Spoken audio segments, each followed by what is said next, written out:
असल में जो हकीकी प्रॉब्लम है, असल प्रॉब्लम है वो ये है कि जावेद साहब के पास कॉन्सेप्ट ऑफ गॉड क्लियर नहीं है।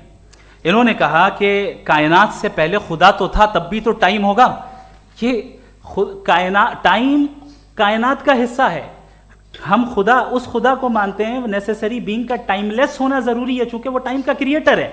जब उसने टाइम को क्रिएट किया तो वो खुद टाइम पे कैसे होगा? उसने जब स्पेस को क्रिएट किया तो खुद स्पेस में कैसे होगा? अगर वो टाइम एंड स्पेस को पहले से ही उसका पाबंद है तो फिर किस चीज को उसने क्रिएट किया? लिहाजा ये सवाल गलत है कि खुदा था तो टाइम होगा। बिल्कुल नहीं, टाइम के पाबंद हम हैं, खुदा नहीं है। हम फिजिकल वर्ल्ड से ताल्लुक रखते हैं, वो मेटाफिजिकल रियलिटी है। दूसरी चीज इन्होंने मिसाल दी कि चाय की केतली हवा में घूम रही होगी, और पता नहीं शायद वो बर्टन रसल का उन्होंने हवाला दिया। बहरहाल यही प्रॉब्लम है। प्रॉब्लम यही है कि हम चीजों के दरमियान डिफरेंशिएट नहीं कर पाते। ये जो आपने मिसाल दी ये इमेजिनेशन है, और मैं जो साबित कर रहा हूं वो लॉजिकल नेसेसिटी है। आप इमेजिन करने आए तो कुछ भी करें, जुपिटर में पिंक एलिफेंट होगा, यूनिकॉर्न होगा, करें, उससे कायनात पे क्या फर्क पड़ता है? उससे आप लॉजिकल नेसेसिटी साबित नहीं कर सकते। मैं तो उस प्राइम कॉज की बात कर रहा हूं, उस नेसेसरी बीइंग की बात कर रहा हूं जिसके बगैर इस कायनात का एग्जिस्टेंस मुमकिन नहीं है। दूसरी चीज, मजहब को साइंस चैलेंज करती है वगैरह वगैरह, ये हमारा टॉपिक ही नहीं है। मैं इस पर बात करूंगा तो फिर मेरा वक्त चला जाएगा। मजहब के ऊपर चूंकि हमारी डिस्कशन नहीं है, साइंस को मजहब और बिलखुसूस मैं और हमारा वर्ल्ड व्यू कम अज कम साइंस को पीछे नहीं करता है, साइंटिज्म की मजम्मत करता है। इसकी वजाहत मैंने पहले कर दी। दूसरी चीज इन्होंने कहा वर्ल्ड का नक्शा लीजिए, वर्ल्ड मैप लीजिए, दो अलग अलग जगह की। हजरत मैंने ये होमवर्क किया था, और मैंने मिडिल ईस्ट का एक नक्शा लिया और यूरोप का एक नक्शा लिया। ये मजहबी इलाका और ये लिबरल और एथीस्ट इलाका। मुझे पता चला कि सबसे ज्यादा रेप केसेस जो हैं वहां पर है।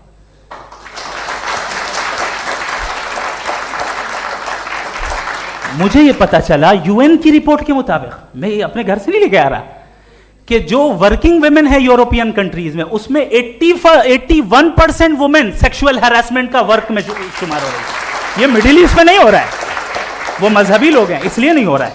दूसरी चीज, आपने ये कहा कि मजहबी आदमी का अच्छा होना हमारे अच्छे होने से बहुत मुश्किल है, बहुत मुश्किल है। तो इसका मतलब यह है कि गॉड के अलावा आपके पास अच्छे और बुरे का कोई स्टैंडर्ड है। मैं चाहूंगा कि कन्वर्सेशनल स्टाइल वाली डिस्कशन और सेगमेंट पे इसी पे बात कर लेते हैं। Thank you very much.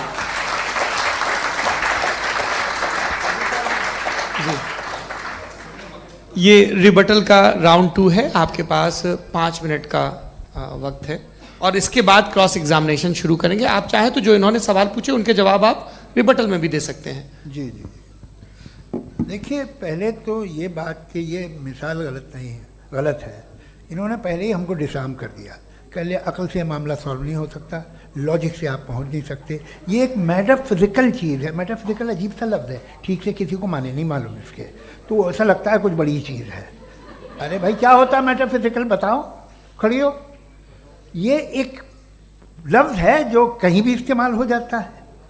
जब आप एक बात कर रहे हैं और आप मुझसे बहस कर रहे हैं तो मुझे मेटाफिजिकल मत बताइए, आप लॉजिकली मुझे प्रूफ किए। और अगर लॉजिकली आप नहीं बात करते साहब ये मेटाफिजिकल है, तो फिर हम आप बात क्या कर रहे हैं? मेरा आपका किस ज़बान में कॉन्वर्सेशन होगा? और ये कहना कि वक्त पहले नहीं था, तो फिर क्यों कहते हैं ये हमेशा से और हमेशा रहेगा?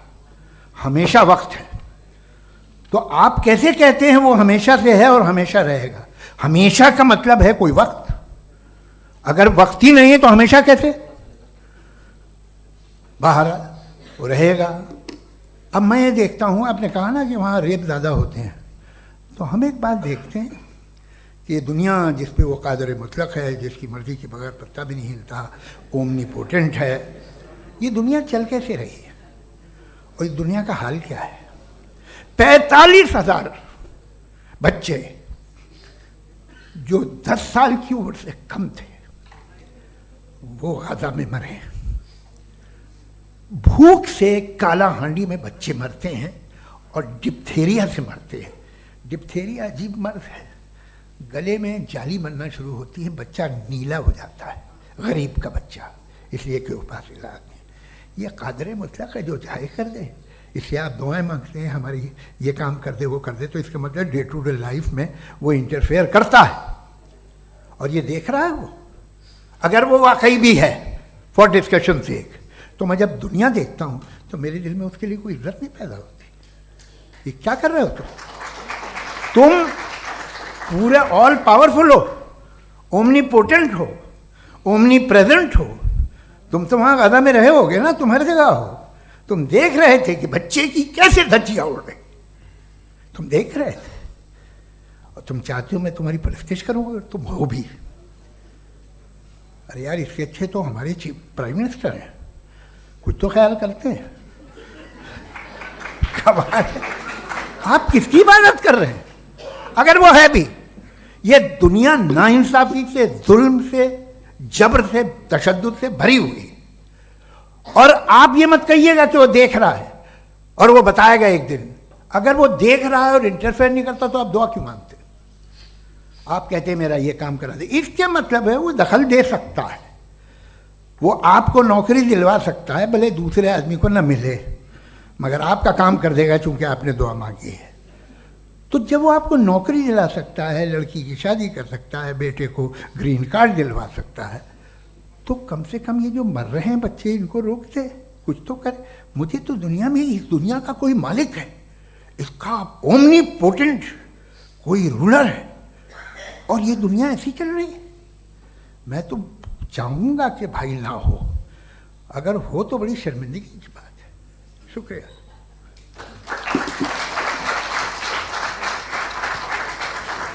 देवियों और सज्जनों, इस बहस के 2 राउंड और 2 रिबटल पूरे हो चुके हैं।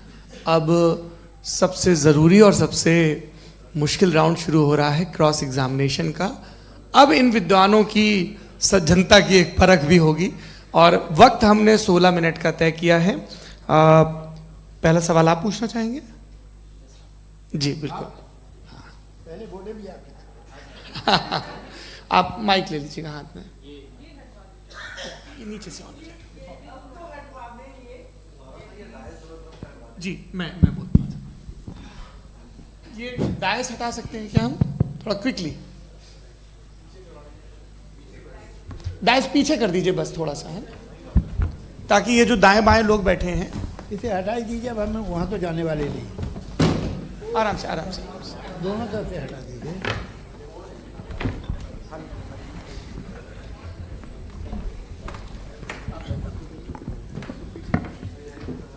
इस बीच आप लोग भी अपने अपने सवाल तैयार कर लें। ये ध्यान रखेंगे कि मैं यहाँ से सवाल लूँगा, आप लोगों को अपना हाथ ऊपर करना है, अपना नाम बताना है और अधिकतम 3 वाक्यों में अपना सवाल पूरा करना है। कई लोग सवाल की जगह भाषण देने लगते हैं, उससे आज बचना है।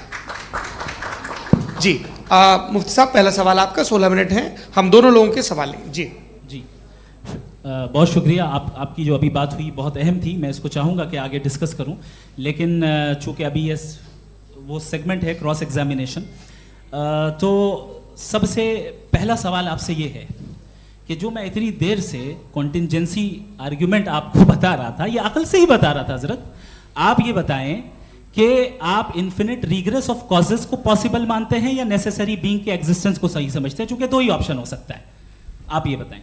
देखिए, आपको मैं ईमानदारी से बात करूं, एक तो मैं कॉन्टिजेंसी वर्ड ठीक से समझता नहीं, और इस वक्त भी जो आपने अंग्रेज़ी के अल्फाज इस्तेमाल किए वो ज़रा थोड़े से मुझे डिफ़िकल्ट और कॉम्प्लिकेटेड लगे, तो आप ज़रा सिंपल ज़बान में सवाल कर सकते हैं? बिल्कुल कर सकता हूँ जी। यूनिवर्स की हर चीज़ कॉन्टिंजेंट होने का मतलब ये है कि वो अपने एग्जिस्टेंस में किसी के ऊपर डिपेंडेड है। जो भी चीज़ डिपेंडेड होगी वो चीज़ इंडिपेंडेंट नहीं हो सकती, तो उसका कोई ना कोई कॉज होगा। तो अब आप क्या समझते हैं कि ये इन्फिनिट रिग्रेस है, यानी कॉज पर कॉज, कॉज पर कॉज, कॉज पर कॉज, और कभी कोई यानी ये एंडलेसली चलता रहा? क्योंकि अगर ऐसा होगा तो हम तो एग्जिस्टेंस में आते ही नहीं। लॉजिकली ये मुत्तफक अलैह चीज़ है, मुत्तफक अलैह, अग्रीड अपॉन। इस पे हमने एग्री किया था कि मुश्किल शब्द आएगा तो अर्थ बताना पड़ेगा। तो इन्फिनिट रिग्रेस तो पॉसिबल नहीं है, तो कहीं ना कहीं आपको रुकना पड़ेगा ऐसे नेसेसरी बीइंग पर। नहीं, कोई ज़रूरत नहीं रुकने की। किसने कहा आप रुकना पड़ेगा? आप रुकते हैं खुदा पे, आप नहीं रुकते। आप कहते हैं वो हमेशा से, जब उस वक्त से है जब वक्त नहीं था। आप कहाँ रुकते हैं कि अब हुआ था वो? आप नहीं कहते। हम क्यों नहीं मान सकते कि यूनिवर्स जो है और बल्कि मल्टीवर्सेस जो है वो हमेशा से हैं, वो बनती है, सब बिगड़ती contingent है। एक हमारे यहाँ एक चीज़ है ब्लैक होल, वो समेट लेता है वापस, फिर ब्लास्ट होता है, फिर फैल जाता है। और इसमें हमारी तो खैर कोई औकात ही नहीं है इंसान की। एक छोटे से ज़र्रे पे हम 50-60 साल की उम्र रखते हैं, जो करोड़ों अरबों साल की कायनात है उसमें, और पैदा भी नहायत ही बेहुदा वजह से हुए थे। तो इसमें है ये सोचना कि इसकी वजूहात और ये क्यों है, ये डिपेंडेंट है, ये हम देख रहे हैं, क्या मालूम। आप सोचिए कि ये जो फैल रही है कायनात, ये कहाँ फैल रही है, ये कहाँ जा रही है, और ये फैल क्यों रही है। अरे बना ली थी तुमने, रुको भैया काफ़ी है। ये फैल क्यों रही है, ये और कौन सी कायनात जिसे मैं दूरबीन से देखता हूँ तो 2 बिलियन लाइट ईयर पे है, उससे मेरा कोई वास्ता ही नहीं है। 2 बिलियन ईयर यानी अगर मैं 80,000 माइल्स पर सेकेंड से चलूँ तो 20 करोड़ साल में वहाँ पहुँच जाऊँगा। इसकी ज़रूरत क्या थी। ये दुनिया, ये कायनात तो इंसान अशरफुल मखलूक़ात के लिए बनाई गई ना। तो ये सब ये टर्म समझ में नहीं आया, इसमें कोई ख़ास समझने वाली बात थी भी नहीं। ये जो अल्टीमेट कहा यह जाता है कि ये जो पूरी यूनिवर्स है, ये जो दुनिया है, ये इंसान के लिए बनाई गई। अच्छा, ये सब इंसान के लिए। क्यों साहब, सही है ना। बिल्कुल, लेकिन इसका ये मतलब नहीं कि किसी चीज के पीछे रीजन आपको नहीं पता तो रीजन नहीं है, इसे कहते हैं नहीं, argument from limited perspective। मुझे नहीं पता, लेकिन मेरी जिम्मेदारी नहीं है। वो बिल्कुल सही कहा था उसने, बर्टन रसल ने। आपने उसे मजाक में टाल दिया कि भाई आप एक दावा कर रहे हैं, मैं क्यों कहूं कि ये गलत है दावा। आप प्रूफ कीजिए, मेरे पे जिम्मेदारी ही नहीं है, मैंने थोड़ी कहा है। आप प्रूफ कीजिए कि ये सही है। आप आर्ग्यूमेंट ऑफ कंटिंजेंसी आप का जवाब कोई ही नहीं दे सवाल रहे हैं। पूछना चाहेंगे? है? आप सवाल पूछना चाहेंगे मुफ्ती साहब से, क्योंकि ये क्रॉस एग्जामिनेशन का दौर है। आप जैसे पहले बोल रहे थे फेथ को लेके कुछ। मैं ये पूछना चाहूँगा कि खुदा ने जो भी रेवलेशन किए हैं, एक मज़हब के लिए बहुत से मज़हबों में किए हैं, अलग अलग रेवलेशन है। कहीं कुछ एक बातें हैं, कॉन्ट्रडिक्शन भी है आपस में, कहीं कुछ आप कर सकते हैं, कहीं कुछ नहीं कर सकते। ऐसा नहीं है कि सबकी कोड ऑफ मॉरल एक है। तो ये किस्सा क्या है। अब आप ये देखिए कि मुझे कभी कभी लगता है कि जो फुटबॉल फाइनल होता है, लाखों लोग होते हैं, फिर वो टीवी कवर कर करोड़ों लोग, अगर उसमें खुदा की एक बूमिंग आवाज़ आ जाती, मैं गॉड हूँ, तो सारे लोग अभी सुन लेते और टीवी पे भी सुन लेते, किस्सा ख़त्म होता। ये इतनी राजदारी क्या है कि तुम सामने कुछ तो सबूत दे दो हमें सॉलिड। ये कह साहब ये यूनिवर्स कैसे बनी, इससे मसला क्या हल होगा। मैं पूछूंगा आपसे खुदा कैसे बना, क्यों नहीं पूछूंगा कैसे बना।